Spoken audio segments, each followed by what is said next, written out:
let's start with the parts of a market rabbit.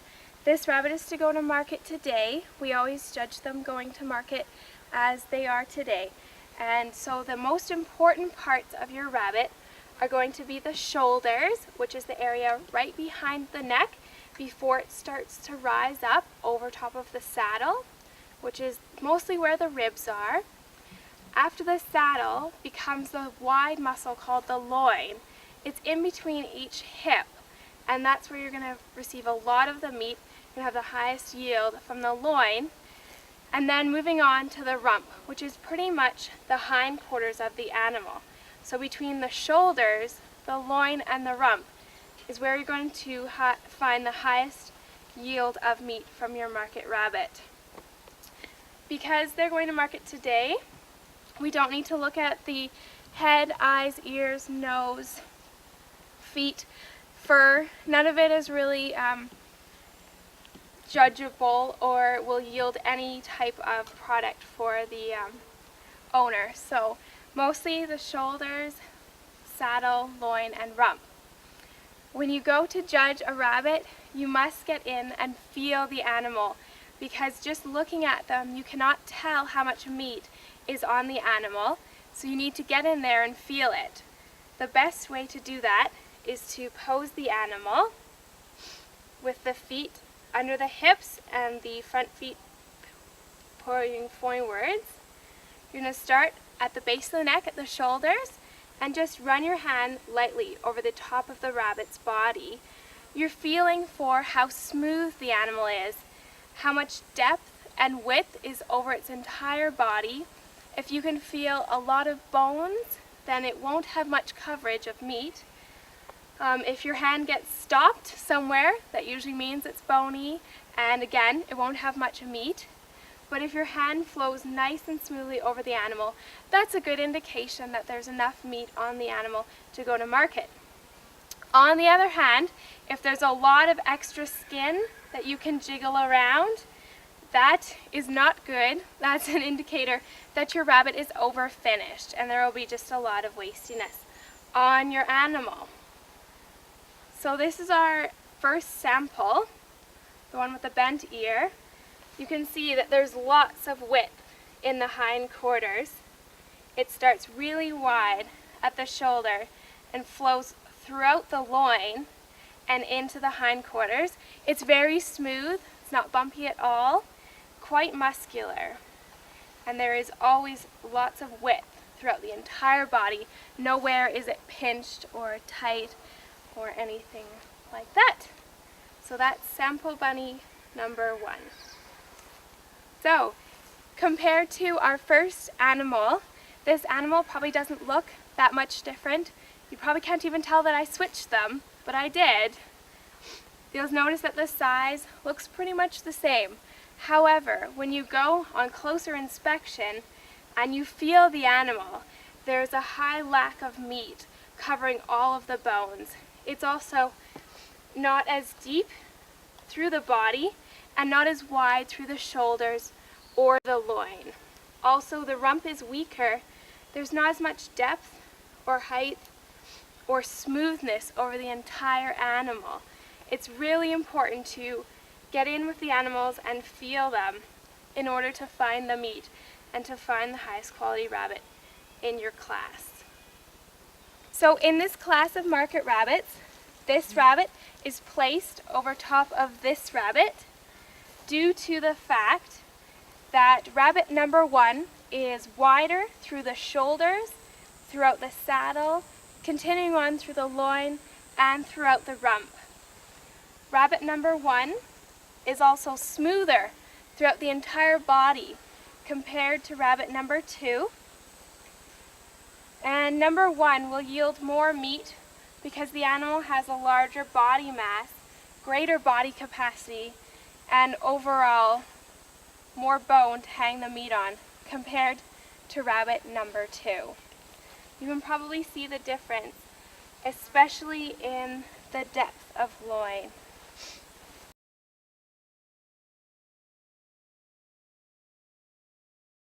Here's our more superior animal. Okay, how would I judge the rabbit?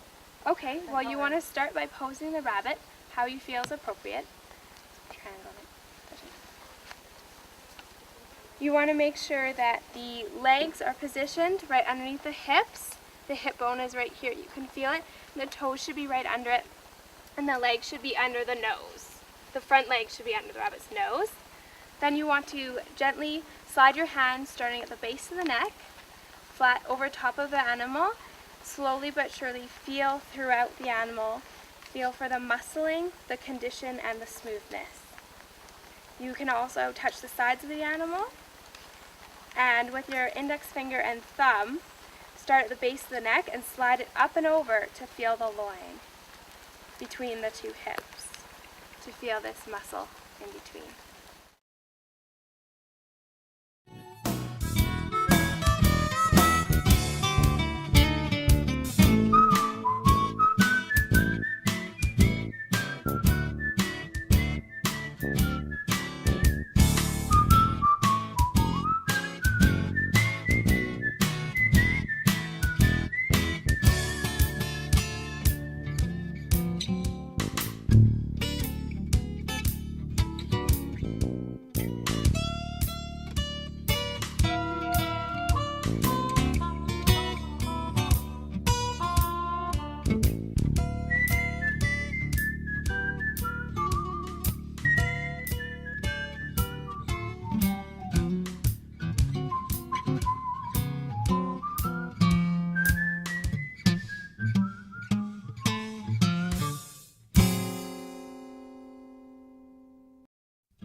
Okay, so today we're going to talk about market hogs, and we're going to go a little bit over about what the parts of the market hog are and what you want to look for a good market hog.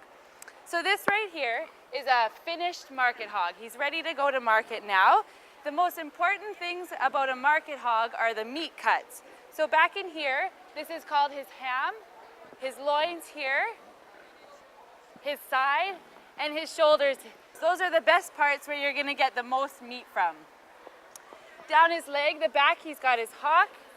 His jowl is right under his neck, and that's where they can get a lot of fat, and we don't want too much of that. And then just the parts of his face, his nose, his snout. But the most important parts are the meat cuts.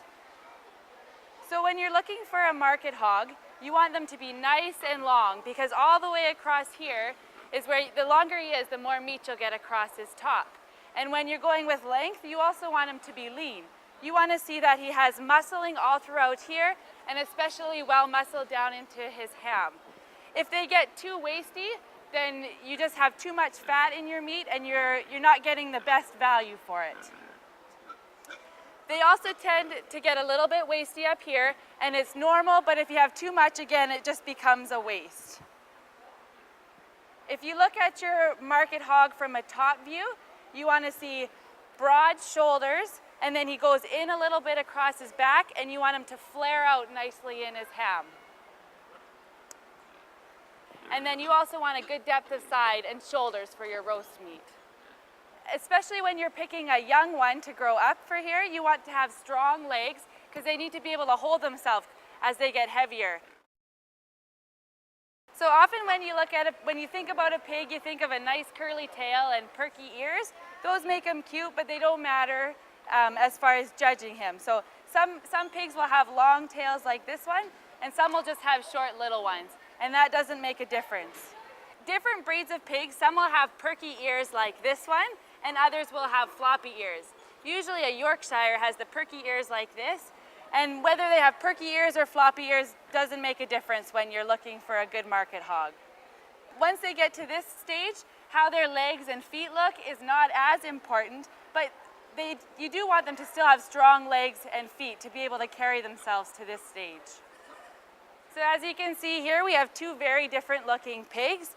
One is black and one is pink, but that doesn't matter when you're judging. It doesn't matter what color they are. We look strictly on their conformation and their muscling. So as you can see, this little black pig is quite a bit smaller than number 2. This one is not finished yet. The black pig is not very well muscled. It still lacks in its ham. It lacks in length across the top. Whereas the pink pig is much longer, has more muscling down into his ham, and is just better finished. This pig is still underweight. He's shorter in height and in length. Doesn't have the depth of side that will give the same cuts as this pink pig does. So overall in this class, I would choose the pink pig over the black one because of its size and its muscling. What would you say the 3 most important parts are when you're judging a market hog? Our biggest things really are like the flare of the ham, the smooth muscling, and the length. Those are the 3 most important things for market.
Beagle is a scent hound. That means he follows his nose rather than chasing his prey visually. And can I ask you to put him on the table for me, please?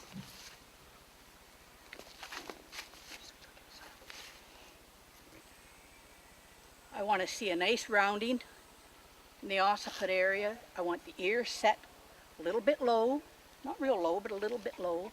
I want a good length of leather in the ears, almost reaching the nose. Not too much flew, fairly tight in the lips. I want a scissor bite, a little bit of a stop, but not a pronounced stop. And the eyes should be brown or hazel and quite soft. And overall, the expression and the attitude should be amiable. This should not be a sharp dog. Good breadth in the chest, but straight in the pastern. I want a good layback in the shoulder, good angulation. Same in the stifle. I want to see good angulation. I want the feet to be rounded and a little bit cat-like in the paw. Back line should be level. Good length of neck. Tail set level with the, no sloping of the croup. The tail set level, carried fairly high, not gay, but fairly high. So that when he's going in the field, you can see that white tip and follow along.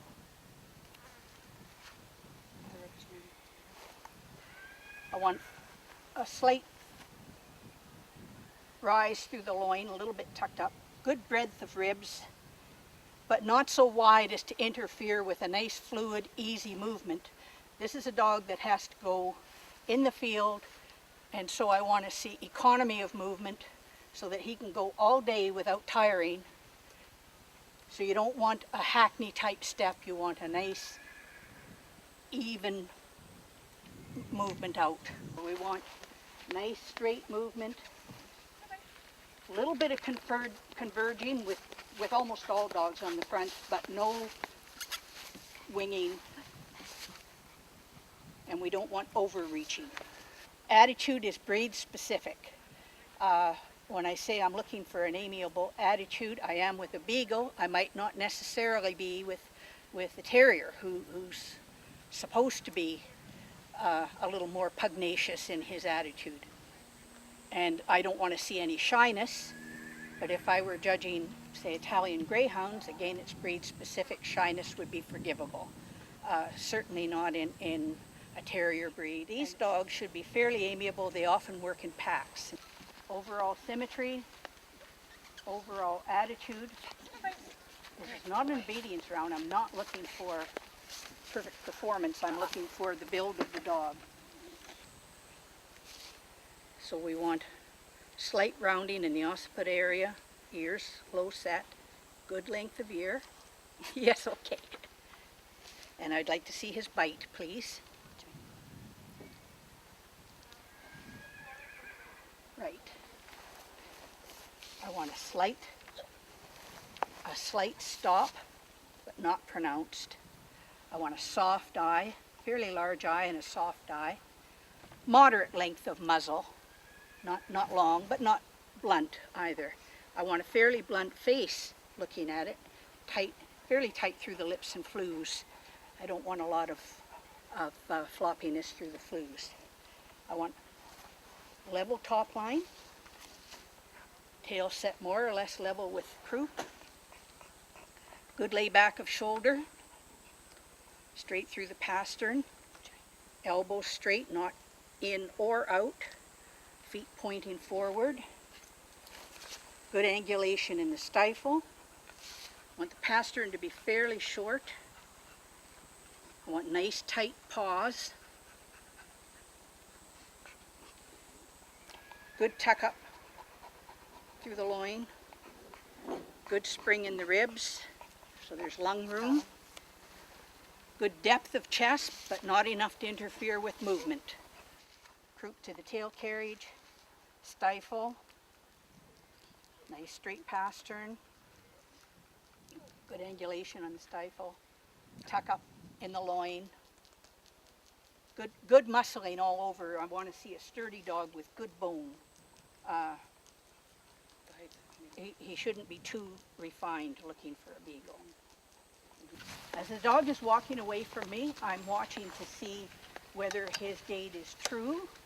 I want to see a nice breadth of chest, but not paddling or winging. We don't want any hacky step. We want him straight. We want the tail carried fairly high.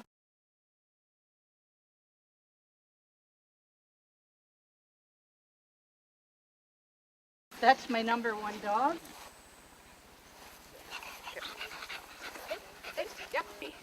And my reason for placing the blue over the black and tan is because he has a little better substance, a little better bone,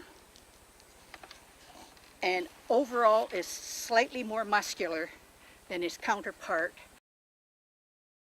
Other than that, I can't really fault either dog. They both are very correct little beagles.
This is Forenza, and she is a Nubian dairy goat. She kidded a month ago. And she is a Nubian because of her nose and her ears. We'll go briefly over the parts of her.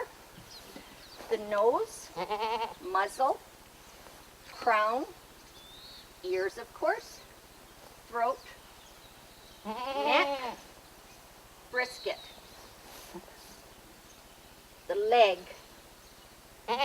This is the point of elbow, her knee, her pasterns are this section here, and then of course the hoof. Her back, we go through the withers, the chine, the loin, and into the rump. This section here is called the heart girth. This is where her heart is, so this is the heart girth. This section here is barrel shaped and is called the barrel. We go into the flank, thighs, down into her rear leg. The angulation comes at the hock, straight down the leg, again to pasterns and hoof. From the rear, we can see the angulation of the legs, and this is the udder. This area of attachment is called the escutcheon, and we go into the floor of the udder. We go into the floor of the udder, the teats. There are an orifice in each of the teats. This is the rear udder attachment,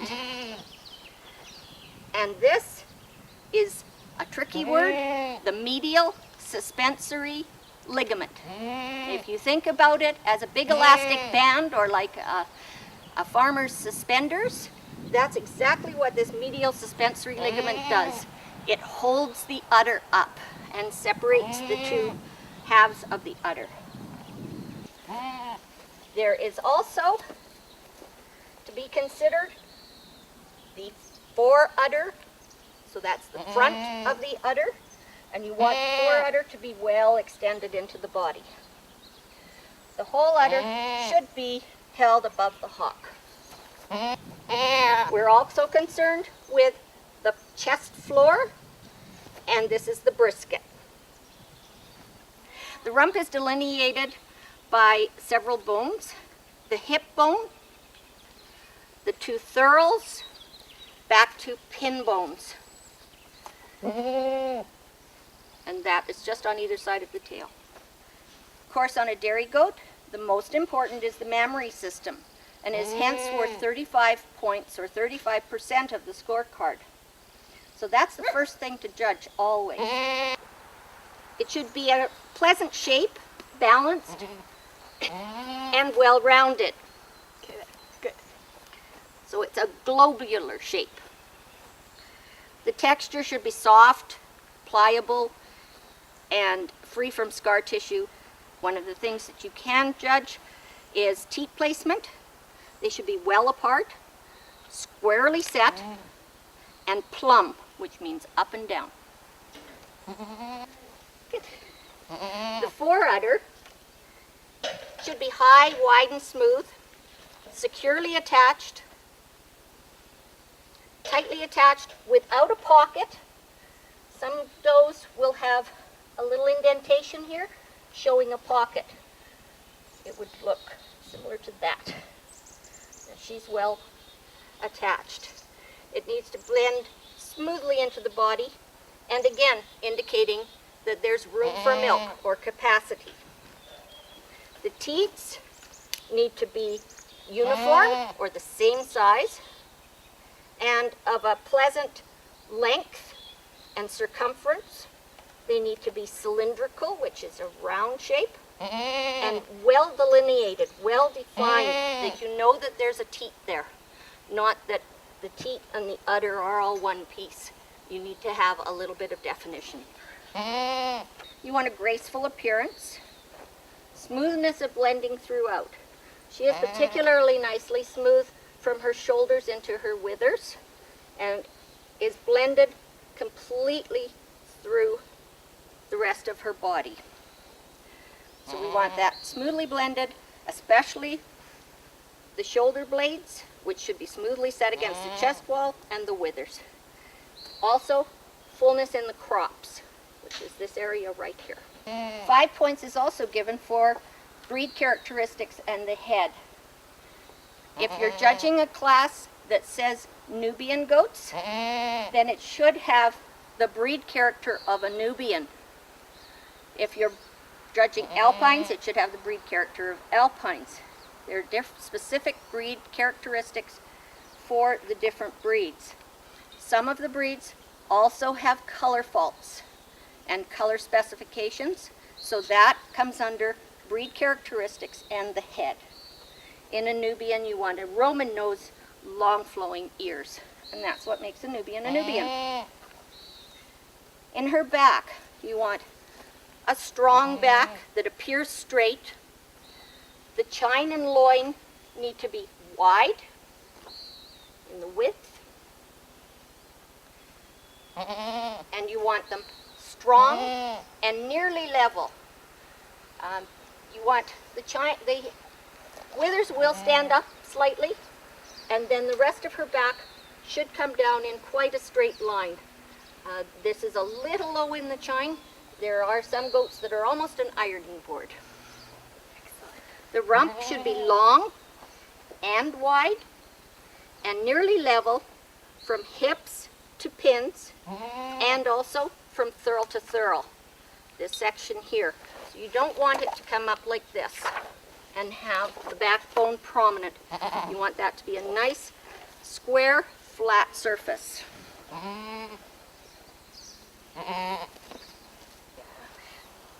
We want the legs wide apart, strongly set. The bone comes into consideration here. The tendons need to be well defined so that they are strong muscled. The pasterns need to be a medium length. If they're too long, they're going to break down over time and start to drop a little, droop a little. The feet from the front would be pointing forward with closed toes, a nice deep heel, and a level sole. The forelegs are straight up and down, and that is viewed from the front and from the side. Don't forget to look at them from both directions. The forelegs need to be straight with nice clean knees. You don't want big lumpy knees. And the hind legs, you want a nice angulation coming into the hock and then straight down from the hock right down to the ground. And the hock should fall directly under the pin bone, and that should be a nice straight line right to the ground. You want them to be wide apart but directly under the thurl. You want them to come well up straight into the escutcheon. So you don't want it to be a pinchy straight or pinchy triangular line here. To judge dairy character, we look for a long lean neck, nice clean throat, the withers well defined, so nice and sharp and wedge shaped, rising above the shoulder blades. So you don't want this to be flat, you want this to be raised slightly. You want the ribs are to be well apart, the bone wide, flat, and long. This is only, you're only going to be able to do this if you can put hands on. The flank should be deep, well arched, so that you'll see in some dairy animals this flank is really quite pronounced, and they look almost like they're skinny, but that is a good dairy character. The thigh should be slightly incurving, and she should have light, nice, loose, pliable skin. The looser the skin, apparently, the more milk they produce. And that's dairy character. You want width throughout, viewed from the top. So look down on top of the animal.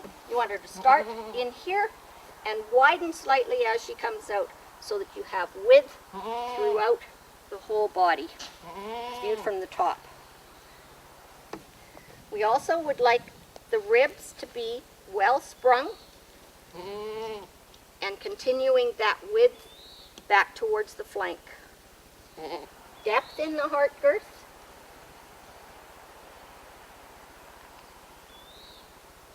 Fullness at the point of elbow, which is right here. This is the point of elbow, and you want her to be full in this area here. Again, what you're judging is how much body she has. So it's depth, length, width, and width throughout.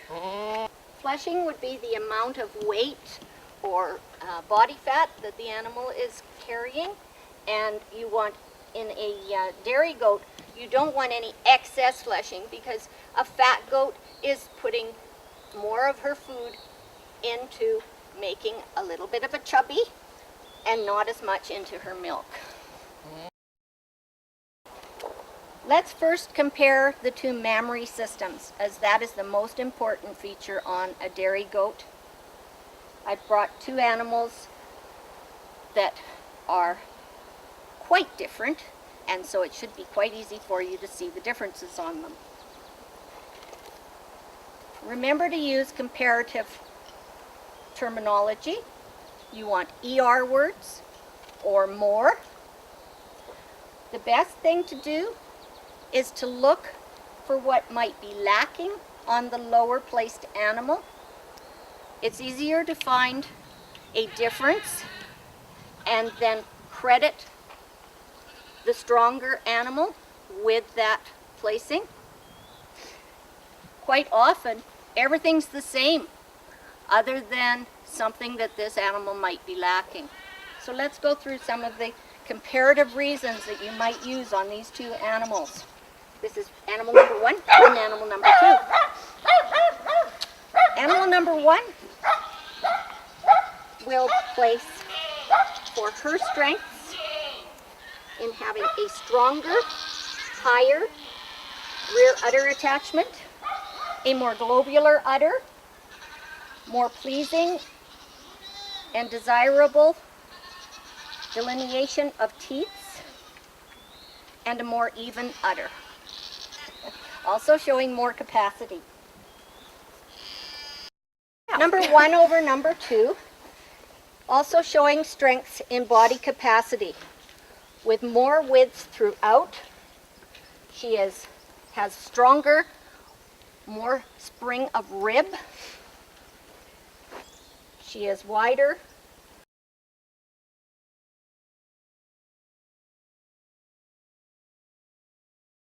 Goat number 1 over number 2. For her strengths in body capacity, she's deeper in the heart girth, more capacious in her barrel. I will grant to the second place doe a more levelless of top line. Number 1 places over number 2 for the width on her chest floor.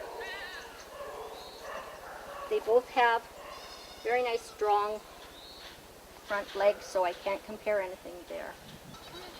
There's considerable age difference between these two does. Sunfire is a 7-year-old, and Centra is only a 2-year-old, and this is her first time having kids. When you're judging two largely different age groups, you would, and there was not specified that it was any specific age, you judge each individual goat on its own merits relative to its size. You judge the animals the way they stand on the day. If an animal has been milked completely out, then of course their udder development is going to look differently on that particular day.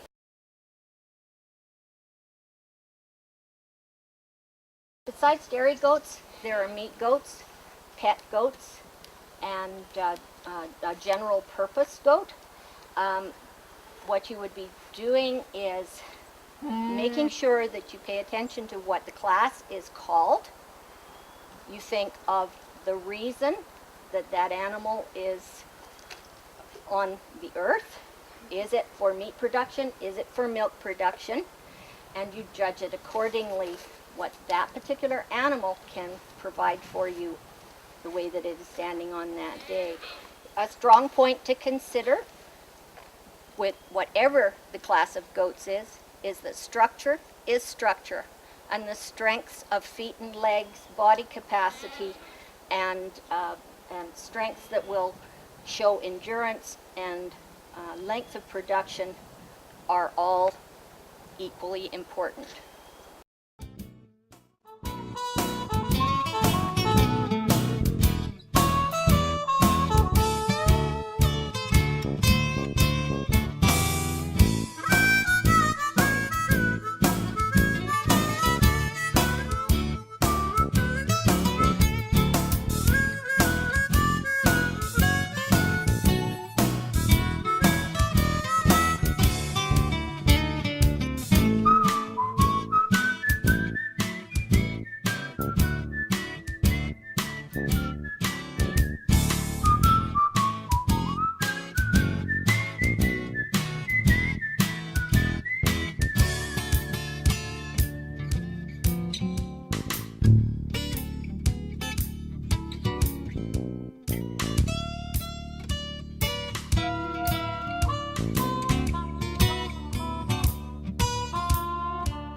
This is a male Seabright. The color is silver. Now you can see that this guy is clean leg. So his classification is rose comb, clean leg. And rose comb means that it's a natural comb, it's not altered in any way, and it's sort of bumpy on top, and then it has a little spike on the end. So, starting from the head, comb is an important consideration. The wattles are the two objects that hang down. The earlobes, and in this case they have sort of a purple tinge to them. The neck here with the neck feathering, back, tail structure, wing set, a young bird, male bird with very little spur development. This is the chest and keel bone. The vent is at the back, and that's where waste is eliminated from.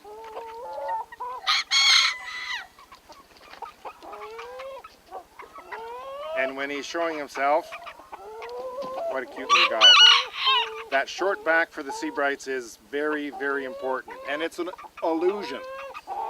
Its back is about the same length as the Old English, but if it stands up true, throws the chest out, then the tail is usually coming up as well and gives that nice fan look. This guy doesn't have any sickle feathers, so the male is hen feathered. In other words, there's no hackle in the neck, there are no sickle feathers in the tail, and that affects fertility, and they're not as fertile as the Old English, for example, that have the neck and saddle hackle and tail structure with the sickle feathers. Now ultimately the males and females are judged against one another, and I'll bring the female out. She hasn't had the experience in the show pen that the male has, and actually she lacks some of the qualities that the male has as well. The lacing on the feathers is not quite as distinct. She has quite a nice head, but when it comes to body type, she doesn't stand as well as the male does, and she doesn't appear to have the short back and high tail structure to the extent that the male does. So if they were judged together in a grouping, she would place lower than the male would, just because of those concerns or considerations. So condition is important. There are 4 categories: cock, hen, meaning that they are mature birds over a year, and if they're under a year, the females are called pullets and the males are called cockerels. Health of the bird. Does the bird look healthy? That's an important consideration. Does the bird have the proper body style and stance? That's an important consideration. Size is as well. You don't want them too big, you don't want them too small. If they're too small, sometimes they don't lay as frequently. Sometimes there's a fertility problem. If they're too big, then people start thinking of them in terms of a standard chicken rather than a bantam chicken. This is called Old English, and in Old English there are about 35 recognized colors, black being one of the most popular. This is a male, and you can see that that he has a lot different characteristics than the Seabright. He has a different kind of comb, he has a different kind of tail structure. His wings, generally when the bird is standing fairly relaxed, the wings would be up a little higher than the Seabright, so that the judge, when judging Old English, would be looking for very different kinds of things than when you're judging Seabright. This guy's in quite good feather. What the judge would be looking for in Old English is the state of health, the condition of the feather, the body type, and in this case, what we like to have is the head held fairly high, chest out, medium length of back, and then the tail structure should be about equal to the height of the head. You don't want the tail too high, you don't want the tail too low, and you want a nice full tail on the male. And then the 2 top feathers are called sickle feathers, and on the Old English male, you want to have 2 nice, well-defined sickle feathers that go beyond the rest of the tail and sort of curl over, and that gives them quite a smart and dramatic look. This is a male that is over a year. He has spurs on his legs, and the length of spur will not influence the judge in the judging in any way. So I guess one thing about this male is that if I was judging him, I would be looking at feathers and looking that he's gone through a molt and he doesn't have all of his wing feathers back in place. So that would be perhaps a mark off or a point off. Similar on the other side, the wing feathers are coming in, but they're not in completely. His tail structure looks good, so that's probably come back from a molt. I'm just spotting one female that catches my eye, and the thing about her is that she has a very nice stance. In other words, she stands up well. Medium length to her back, quite a nice tail structure. The males are supposed to have a wider spread tail than the females. As you can see, the female is not quite as showy as the male. Her comb is left natural. She has gone through the molting process and all of her main feathers are back in place. And tail structure looks good. She looks alert, healthy. She has a darker eye than the male, and that's a desirable characteristic. So of these two birds, I would judge her higher than the male. Not that there's a lot wrong with the male, but she just happens to have more desirable characteristics in my opinion.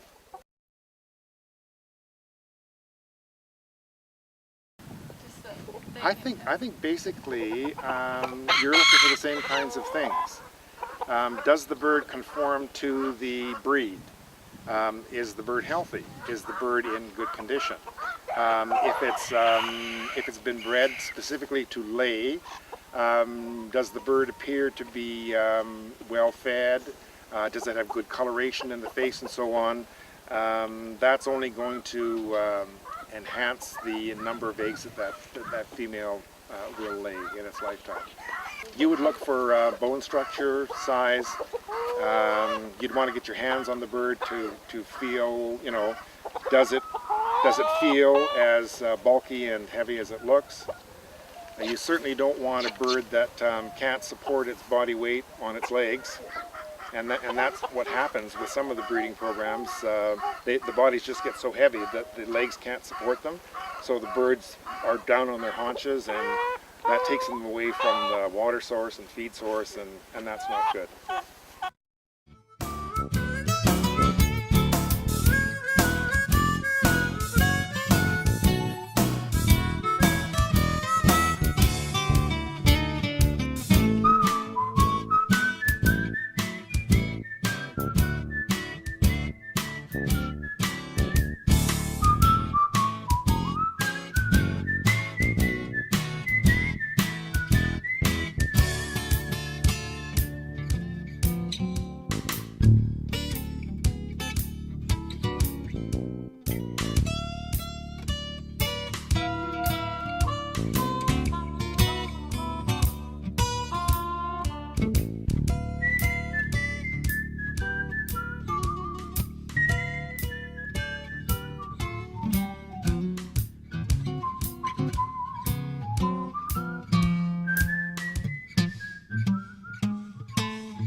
Another common term used for cavy is guinea pig.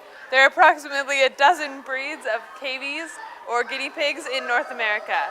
Each breed has distinct traits, and many of the traits differentiate between the different breeds. and most of them are linked to the animal's coat. For example, the Abyssinian cavy has a mid-length coat that has formed distinct rosettes at specific locations on the body. The silky or Peruvian cavy have longer coats, and they can be distinguished by how their head furnishings fall around their heads.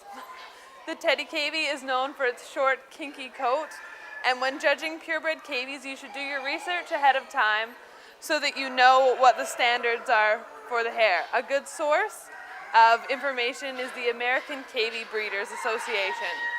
Today, rather than focusing on coat requirements of various breeds, we will focus on what to look for in a desirable cavy.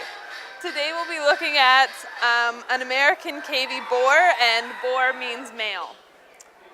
So let's start with going over the parts of the animal.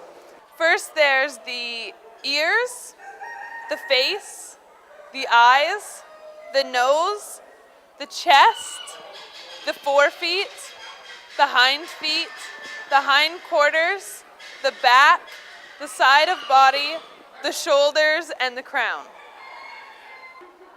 When judging a cavy, what you should be looking for in a desirable cavy are the eyes should be bold and bright. Very small or squinty eyes are not desirable. The ears should be shaped like rose petals and gently droop against the cheek. The ears shouldn't be torn, misshapen, or miscolored, or standing erect. The condition of the body should feel smooth without protruding bones, and the coat should be clean and shiny and free of debris. The nose should be clean and clear of debris,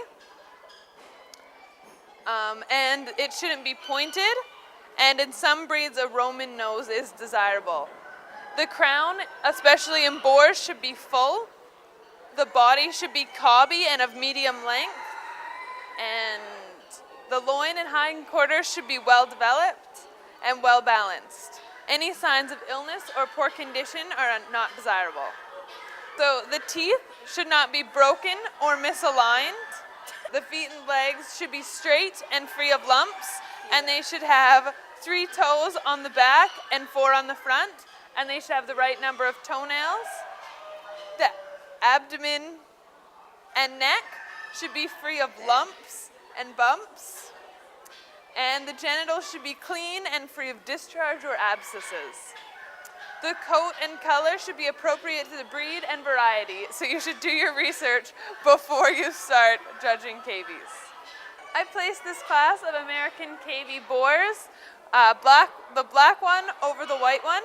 The black one shows greater uniformity between the width of the shoulders and the width of the hindquarters, making it an overall more well-balanced animal. The black one has a more compact, cobbier body and slightly firmer flesh conditioning. The black one is fuller through the crown than the white one, as well as having more condition, whereas this one's slightly underweight. Also, it has slightly more of a Roman nose than the white one, and it has healthier skin and condition than the white one. The black cavy's ears both lie against the cheek, whereas one of the white one's ears stands slightly erect. I placed the white one last, although it is very healthy and has slightly brighter eyes than the black cavy. These are my reasons for placing this class of American cavy boars, black over white. You mentioned cobby when you were talking. What does that mean? Cobby is a desirable trait in cavies. It means that they're short, stocky, and compact. What is a Roman nose? The Roman nose is when it's arched over the top of the nose. And when you're judging cavies, you should check against the breed standards what color and length the coats should be for the cavies.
Let's go over the parts of the lamb. We'll start with the head and neck and carry into the shoulder and chest. Over the top line is the back, loin, and rump. Then we move on to the dock or tail. This moves down into the leg, which includes several parts, the stifle, hock, and pastern. Moving under the animal, we see rear and foreflanks.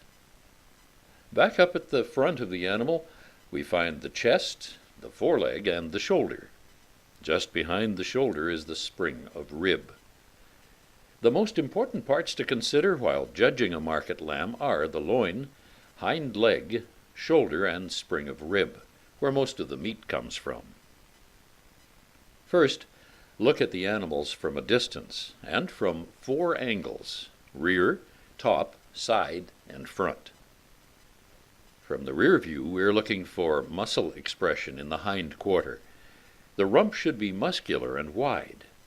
The width of the rump should carry down into thick, muscular legs. The width through the hind quarter should be balanced, making the rear of the animal squarish in appearance. For the top view, look down on the animal from behind. Top width of the animal should be uniform from shoulder to hips, appearing as almost rectangular. The midsection should not be sunken in or bulging out. From the top you can also examine the loin and the spring of rib for fullness and muscling. From the sides, you're looking for overall balance. Over the top, the lamb should show length and muscling. Generally, the longer the animal, the better, as long as it's well muscled and not lanky. The top line should be straight in almost all breeds. The rump area should be long and level. The lamb should be deep and full through the leg. The middle should be trim, not sagging or excessively waisty. The feet and legs should be well placed and showing strong bone so the animal can carry its own weight. Overall, the animal should be proportionate and well muscled throughout. Lastly, from the front of the animal, look for a muscular forearm and depth and width through the chest. Once you've viewed the animal from a distance, it's time to assess its condition and muscling by touch. With sheep and lamb, it's very important to touch the animal, as it can be difficult to accurately determine what is underneath the fleece. Important areas to feel are the loin, leg, back, and the spring of rib. To inspect the loin, put your hands on either side of the animal. Put your index fingers behind the last rib and your thumbs in front of the hip bone. This distance is the length of the loin. Squeeze your hands together to measure the length and depth of the loin. The longer, wider, and deeper the loin, the better. To inspect the leg, grasp it with both hands round the stifle. Squeeze lightly to determine the thickness and firmness of the muscle. The muscling of the leg should carry up into a well-developed rump. Feel for a strong twist. When inspecting the spring of ribs and the back, you're feeling for adequate muscle and conditioning. Run your hands over the back and ribs. The muscle should feel firm and thick. You should still be able to feel the animal's individual ribs and vertebrae. If you can't feel them, it's a sign that the animal has excessive fat covering and is over-finished. When judging market lambs, muscle and finish are the most important features.